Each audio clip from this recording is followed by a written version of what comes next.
అసలు ఏం నడుస్తుంది ఇయ్యాల రేపు పేరెంట్స్ ఏంటంటే పిల్లలకి ఆప్షన్స్ ఇస్తుండ్రు. రేపు ప్రొద్దున బ్రేక్ఫాస్ట్లో ఏం చేస్తావు అంటే టిఫిన్ ఏం చేస్తావు, ఇడ్లీ తింటావా, వడ తింటావా, దోశ తింటావా, లేక శాండ్విచ్ తింటావా. మేము చిన్నగా ఉన్నప్పుడు మా మమ్మీ మాకేం ఆప్షన్స్ ఇవ్వకుంటుండే. అన్నం కూర చేస్తుండే. ప్రొద్దున ఆకలి అయితే స్కూల్కి పోయేటప్పుడు తినిపోతావు, లేకుంటే రాత్రి మిగిలిన అన్నంలో అయితే తొక్కేసుకుంటుండే. మామిడికాయ తొక్కేసుకొని తినేసి పోతుండే మంచిగా స్కూల్కి. రాత్రి అన్నం తినడం ఏం తప్పు కాదు అప్పుడు. కానీ ఇప్పుడు పేరెంట్స్ రాత్రి మిగిలిన అన్నం పిల్లలకి పెట్టాలంటే కూడా ఆలోచిస్తున్నారు అండ్ ఆప్షన్స్ ఇస్తున్నారు ఏం తింటావు అని చెప్పేసి.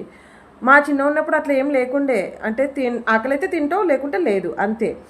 అండ్ ఇంకొకటి ఏంటంటే ఇప్పుడున్న పేరెంట్స్ ఏంటంటే అమ్మో నేను ఎంతమందిని చూసినా అంటే అసలు పిల్లలకు ఆకలి అయితే పిల్లలు తింటారు కదా, పిల్లలు ఆకలి కాకుండానే జబర్దస్త్ తినిపించేస్తారు. తిను తిను తిను తిను అని చెప్పేసి. అరే అలా కడుపులో జాగుంటే వాళ్ళు తింటారు, వాళ్ళకి ఆకలి అయితే వాళ్ళు తింటారు. నోరుంది కదా అడుగుతారు కదా, ఆకలింది అమ్మ అన్నం పెట్టని చెప్పేసి అడుగుతారు. వాళ్ళు అడగకముందే మనమే తినిపించేస్తాము. ఎంత తినాలో మనమే డిసైడ్ చేస్తాము, ఏం తాగాలో మనమే డిసైడ్ చేస్తాము. అసలు ఇది ఎక్కడ న్యాయం? అసలు పిల్లలు పాపం అసలు ఎంత జబర్దస్తితో తింటారో.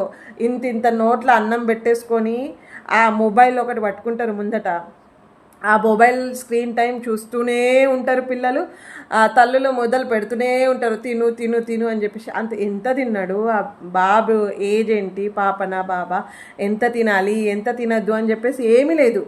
అదే వాడు చేతితో తిన్నాడు అనుకో, వాడు కడుపు నిండుతుంది. నిండినప్పుడు చాలని చెప్పేసి అంటారు.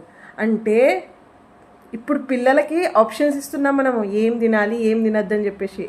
నువ్వు ఇది తిన్నావనుకో నీకు 1 గంట ఎక్స్ట్రా మొబైల్ ఇస్తా, నువ్వు తిన్నావనుకో నీకు చాక్లెట్ ఇస్తా, ఇవన్నీ చెప్తున్నారు. మా చిన్న ఉన్నప్పుడు చీపిరి కట్ట చెప్పు, ఈ రెండే. తిన్నవా నీ ఇష్టం, లేదా లేదు, అది కూడా లేదు. ఆకలి అయితే తింటుండే, లేకుంటే లేదు. కానీ ఇదేంది ఇంత జబర్దస్తితో పిల్లలకు తినిపించడం నేను ఎక్కడ చూడలేదు బాబు.